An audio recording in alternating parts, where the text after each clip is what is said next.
If you're asking, should I breed my dog, then I've got 7 questions you need to answer to know if letting your dog have puppies is the right decision or not. Don't go anywhere. Hi, I'm Dr. Alex, the veterinarian behind ourpetshealth.com, where my aim is all about helping you and your dog to live a healthier, happier life. So make sure you subscribe down below if that's something you're interested in. Now, there are lots of myths and misconceptions about whether you should let a female dog have puppies or not. In some cases, it may definitely be the right decision to make, but in others, it may actually be detrimental to your dog, her puppies, or even yourself. So let's jump into the 7 questions you need to answer to know if you should breed your dog or not. So my first question is, why do you want to breed? Now, this is a big one. What is your true motivation behind wanting to breed puppies from your dog? Now, one of the most common reasons people want to breed their female dog is because they feel that they are special. They have an excellent character and temperament, or they look different or better than a lot of other dogs that they know. Now, if this is you, then you need to know that the puppies from your dog are actually likely to be different. And this is because how a puppy ends up is as determined as much by the father's genes as by the mother's. Now, if you actually want a dog in the house who is similar to your dog, then you'd be much better off trying to get a pup from the same breeder as before.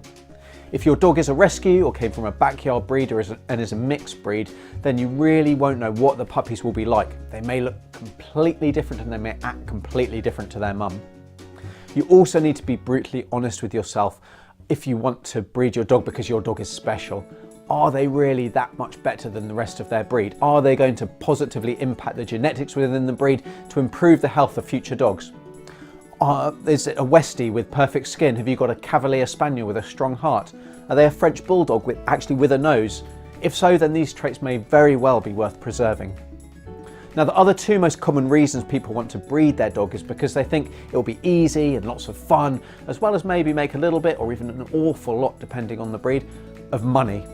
Now, you might be in for a surprise with these last 2, and I'll come on to those in just a minute. Now, of course, you might be watching this because your dog has accidentally become pregnant already.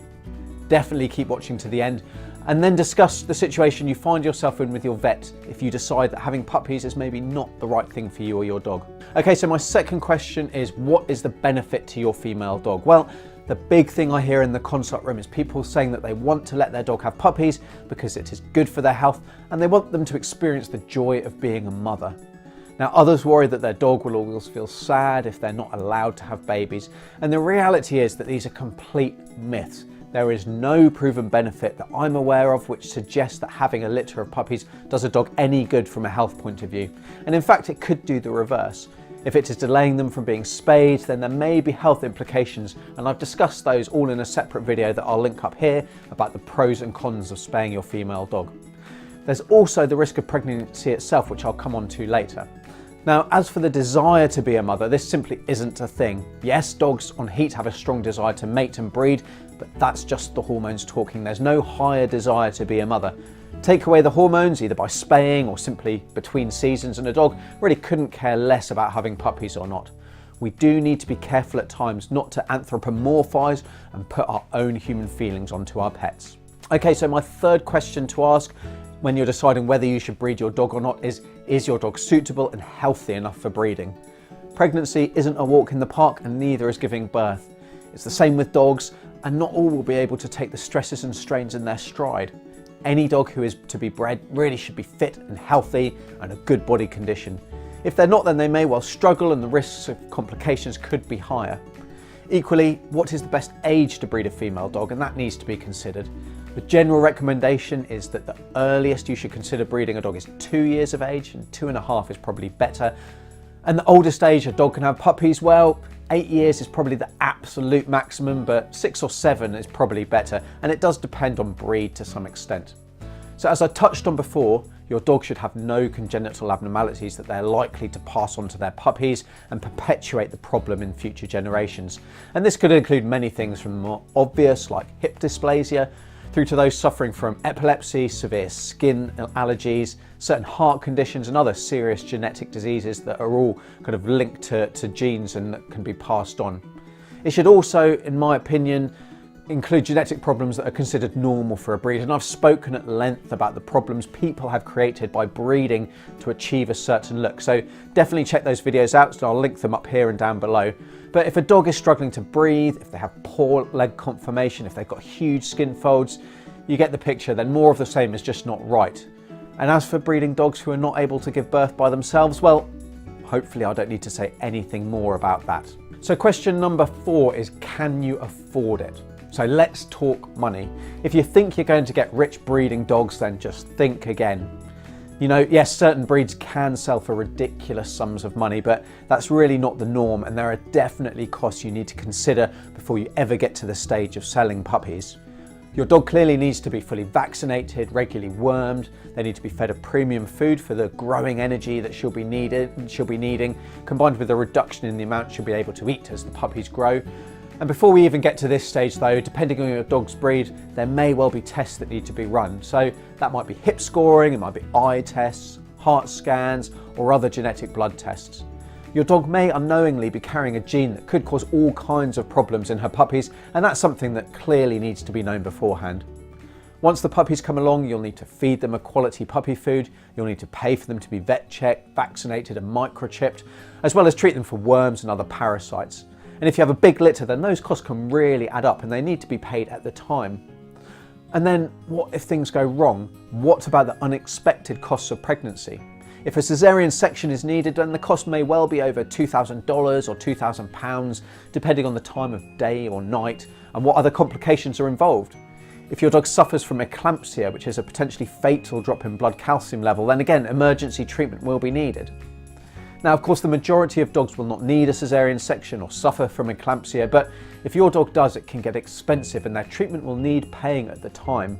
I've seen too many social media posts complaining about money being asked for when a caesarean section was needed and funds weren't available, and I've been in that position myself, and it's not fair on the vets and it's not fair on your dog. These are predictable costs that you really need to be planning for. Now, if you're listening to this, then I'm sure that won't apply to you if you go down the route of breeding your dog. But it's a conscious decision, and these are real risks that you need to accept. And as such, you need to have the means to pay for the care of your dog when they need it. So question number 5 when it comes to deciding whether you should breed your dog or not is, where will the puppies go? So the obvious answer is to a good and loving home, but just how easy is this to be sure of? So your friends and family, they might have sounded interested when you mentioned the idea of having puppies to them, but it's amazing how that interest vanishes when the puppies materialise. You might think that you'll be flooded with wannabe buyers after placing an ad online, but even if this is true, you've still got a lot of work to do. Screening potential owners is vital. You need to know that their family and lifestyle are really suitable. Are they out of the house all day in the week? Are there any other pets around? What about children? Do they have a garden or do they live in an apartment? You need to find out as much as possible to make sure that the new homes you're sending your puppies to are as suitable as possible. Because if you make the wrong judgment, then it may well be that your puppy ends up in a shelter or a rescue centre, and the sad reality is that many shelter dogs are euthanized through no fault of their own. So maybe your energetic puppy wasn't suited to being by themselves for 12 hours a day and started chewing the furniture. Your large breed dog might have become too big for the owner's home. You of course can't predict every eventuality, but it is important you try, and it's even more important you find your dog having puppies just before Christmas, that you take extra care who takes them, because unfortunately there are still plenty of people who think it's a good idea to give a puppy as a surprise present to someone who really doesn't want them, and that's no way to start a relationship that should last a lifetime. So speaking of shelters too, it might seem like your dog having just one litter won't add much to the dog population, but if your dog produces just one litter of 4 pups, who in turn each produce just 1 litter of 4 pups and so on, then in only 5 years time your dog could have over 4,000 descendants. So just 1 litter can have serious consequences on the dog population as a whole. So question 6 is, can you cope with the work and stress? Having a puppy will be fun and easy. Well, possibly, especially if you know what you're doing and your dog proves herself to be well suited as a mother. But letting your dog have puppies though can certainly be hard work. stress can run high in the build-up of the big day, and the actual birth itself can take a long time, and it can be a real drawn-out affair with you wondering, if there's any problems or if you need to call the vet or not. There's also a lot of mess to clear up, not just after the whelping, but also clearing up after the puppies, who can be real little monsters when it comes to table manners and toileting habits.